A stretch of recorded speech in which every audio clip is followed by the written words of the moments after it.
लोकसभा चुनाव में उत्तर प्रदेश में बीजेपी को बड़ा झटका लगा था। सबसे बड़े सूबे में हार के बाद बीजेपी ने इसकी वजहों का पता लगाने के लिए एक रिपोर्ट तैयार की है। पार्टी नेताओं और कार्यकर्ताओं के बीच मतभेद और नाराजगी की खबरों के बीच यूपी बीजेपी ने अपनी रिपोर्ट आला कमान को सौंप दी है। इस रिपोर्ट में यूपी में पार्टी की हार की 6 मुख्य वजह बताई गई है। इस खास रिपोर्ट में हम आपको बताएंगे कि आखिर क्या वजह है इस बड़े झटके की।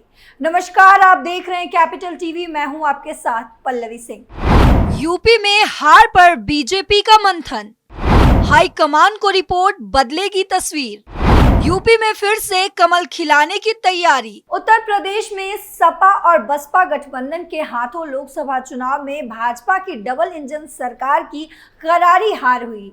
समाजवादी पार्टी कांग्रेस गठबंधन ने राज्य की 80 में से 43 सीटों पर जीत दर्ज की थी। वहीं बीजेपी के नेतृत्व वाले एनडीए के हिस्से में केवल 36 सीटें आई हैं। एनडीए ने 2019 के चुनाव में 64 सीटों पर जीत दर्ज की थी। इसी हार के बाद 15 पन्नों की समीक्षा रिपोर्ट में इसका खुलासा हुआ है। सभी 80 लोकसभा क्षेत्रों के 50,000 लोगों से बात कर ये रिपोर्ट तैयार की गई और प्रदेश अध्यक्ष भूपेंद्र चौधरी ने भाजपा नेतृत्व को सौंप दिया है। कहा गया है कि पेपर लीक और नई भ्रांतियां न होने से युवाओं में असंतोष, नौकरीशाही के हावी होने से सांसदों, विधायकों और कार्यकर्ताओं की नाराजगी से बड़ा नुकसान उठाना पड़ा। भाजपा सांसदों के संविधान बदलने के विवादित बयानों को विपक्ष की ओर से बड़ा मुद्दा बनाने के पीछे चुनावों में वोट करने वाले गैर यादव ओबीसी और गैर जाटव दलित मतदाता पार्टी से इस बार छिटक गए, जिसका खामियाजा पार्टी को भुगतना पड़ा। सबसे पहले बात करते हैं इस रिपोर्ट में क्या है। आरक्षण पर विपक्ष का भ्रामक प्रचार। यूपी बीजेपी ने अपनी रिपोर्ट में कहा है कि लोकसभा चुनाव के दौरान विपक्षी दलों ने आरक्षण को लेकर भ्रामक प्रचार किया। बार बार विपक्ष ने आरक्षण पर बीजेपी के रुख पर भ्रामक प्रचार किया। इसके अलावा रिपोर्ट में कहा गया है कि पार्टी को कुर्मी, मौर्य और दलित समुदायों का भी भरपूर समर्थन नहीं मिल पाया। लोकसभा चुनाव के दौरान राहुल गांधी सहित कांग्रेसी नेताओं ने आरक्षण को खतरे में बताया था। कांग्रेस लगातार इस मुद्दे को उठा रही थी और बीजेपी की रिपोर्ट में इसका जिक्र भी किया गया है। प्रशासन की मनमानी पड़ी भारी। रिपोर्ट में कहा गया है कि प्रशासन और पार्टी के बीच तालमेल की कमी, कार्यकर्ताओं में असंतोष और जातिगत समीकरणों को सही तरीके से ना संभाल पाना हार की बड़ी वजह है। विधायक के पास कोई शक्ति नहीं है। रिपोर्ट के अनुसार अधिकारी विधायकों की बात नहीं सुनते हैं। जिलाधिकारी और अधिकारी अपनी मनमर्जी करते हैं। इससे बीजेपी कार्यकर्ता अपमानित महसूस कर रहे हैं। इस कारण भी कार्यकर्ताओं में असंतोष था, जिसका नुकसान पार्टी को चुनाव में उठाना पड़ा। पेपर लीक और रोजगार के मुद्दों से नुकसान। यूपी बीजेपी की अगली रिपोर्ट में पेपर लीक मुद्दे को भी हार की बड़ी वजहों में शामिल किया गया है।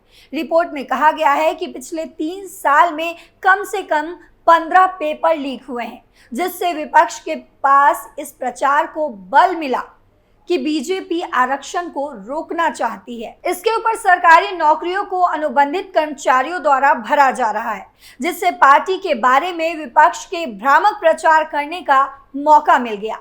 लोकसभा चुनाव के दौरान विपक्ष ने लगातार इस मुद्दे को लोगों के बीच भी उठाया था। हिंदुस्तान में नॉन स्टॉप पेपर लीक होते हैं और आज आप सबको मालूम है कि NEET paper and UGC NET के जो पेपर्स हैं वो लीक हुए हैं और एक कैंसिल भी हुआ है। किसी ना किसी कारण जो हिंदुस्तान में पेपर लीक हो रहे हैं उसको नरेंद्र मोदी रोक नहीं पा रहे हैं या रोकना नहीं चाहते हैं। एजुकेशन सिस्टम को बीजेपी के लोगों ने, उनके पेरेंट ऑर्गेनाइजेशन ने कैप्चर कर रखा है।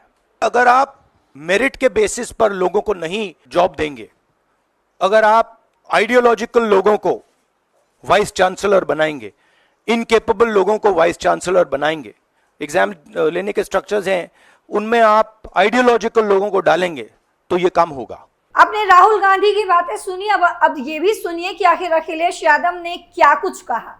उन्होंने कहा कि ये भाजपा का पुराना तरीका है। अगर आप इतिहास देखें तो भाजपा की सरकारों में पेपर लीक हुए हैं। उत्तर प्रदेश में ये सबसे बड़ा सवाल निकल कर आया है।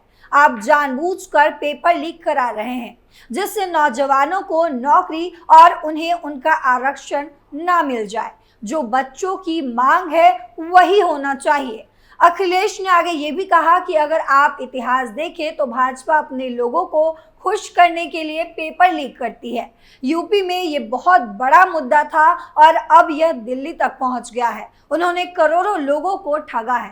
पेपर लीक और रोजगार के मुद्दे पर विपक्ष के आरोपों से पार्टी को युवाओं के बीच नुकसान उठाना पड़ा।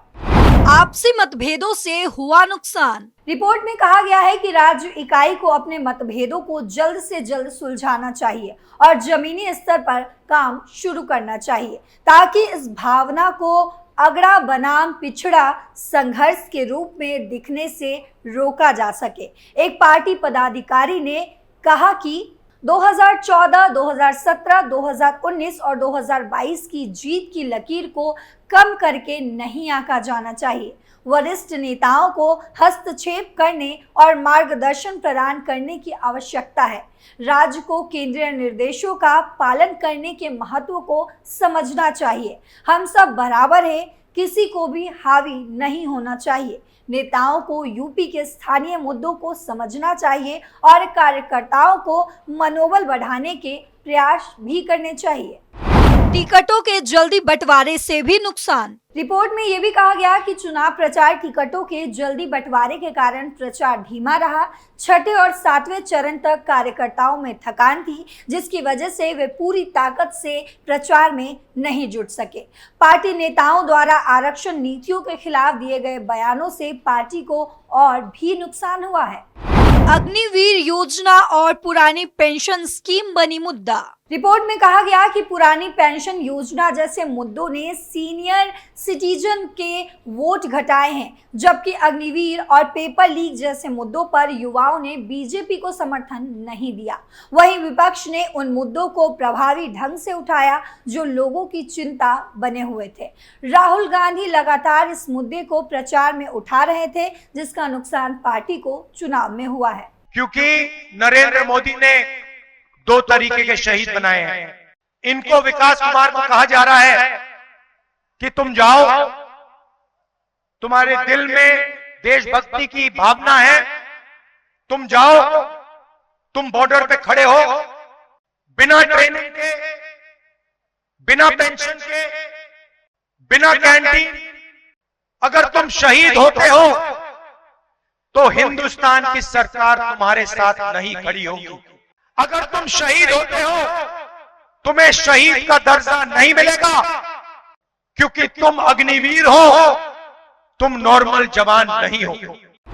उत्तर प्रदेश में बीजेपी को कहां मिली सबसे कम सीटें। लोकसभा चुनाव में समाजवादी पार्टी ने प्रदेश की 80 में से 37 सीटों पर जीत दर्ज की थी। उसे 2019 के चुनाव में केवल 5 सीटें मिली थी। वहीं बीजेपी 2019 में 62 सीटों से घटकर 33 पर सिमट गई। यूपी के इस चुनाव परिणाम की वजह से बीजेपी अकेले के दम पर बहुमत जुटा पाने में नाकाम रही।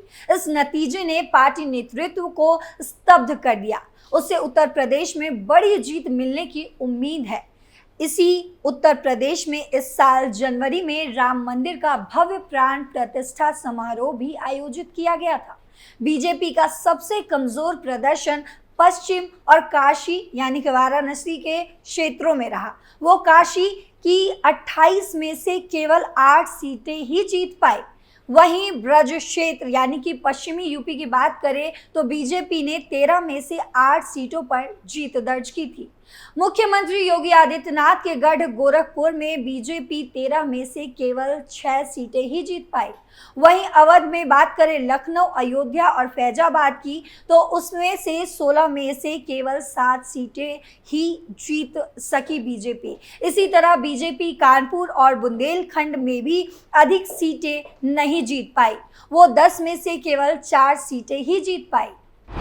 हार के लिए जिम्मेदार कौन? योगी आदित्यनाथ ने इन खराब नतीजों के लिए अति आत्मविश्वास को जिम्मेदार बताया तो उप मुख्यमंत्री केशव प्रसाद मौर्य ने पार्टी संगठन को मजबूत करने के जरूरत पर जोर दिया।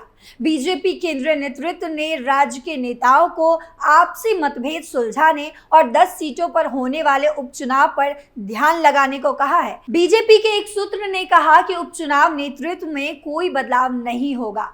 उन्होंने हमें चीजों को ठीक करने और शिकायतों का समाधान करने की सलाह दी है। उन्होंने कहा कि पार्टी के वरिष्ठ नेता मतदाताओं से जुड़ने और नुकसान को कम करने के लिए प्रदेश व्यापी दौरा करेंगे। यूपी में खराब प्रदर्शन के बाद बीजेपी इस रिपोर्ट से साफ करती है कि पार्टी अपनी कमजोरियों को दूर करने के मिशन में जुट चुकी है। सियासत में हार को अगर सबक के रूप में लिया जाए तो इसका फायदा मिलना निश्चित है, लेकिन विपक्ष में बैठे कुछ नेता ये सपने सजा रहे हैं कि शायद इस बार उनके हसीन सपने पूरे हो जाए। आपको बता दूं कि इस मिशन पर सीएम योगी पूरी ताकत से जुट चुके हैं। अब इस रिपोर्ट के आने के बाद साफ है कि बीजेपी उत्तर प्रदेश की सियासी जमीन पर फिर से कमल खिलाने के लिए कमर कस चुकी है। तो अब देखना यह होगा कि विपक्ष के हसीन सपनों को कितना पंख लग पाता है। फिलहाल मेरे साथ इस खास रिपोर्ट में इतना ही। देश और दुनिया की तमाम खबरों के लिए देखते रहें कैपिटल टीवी। नमस्कार।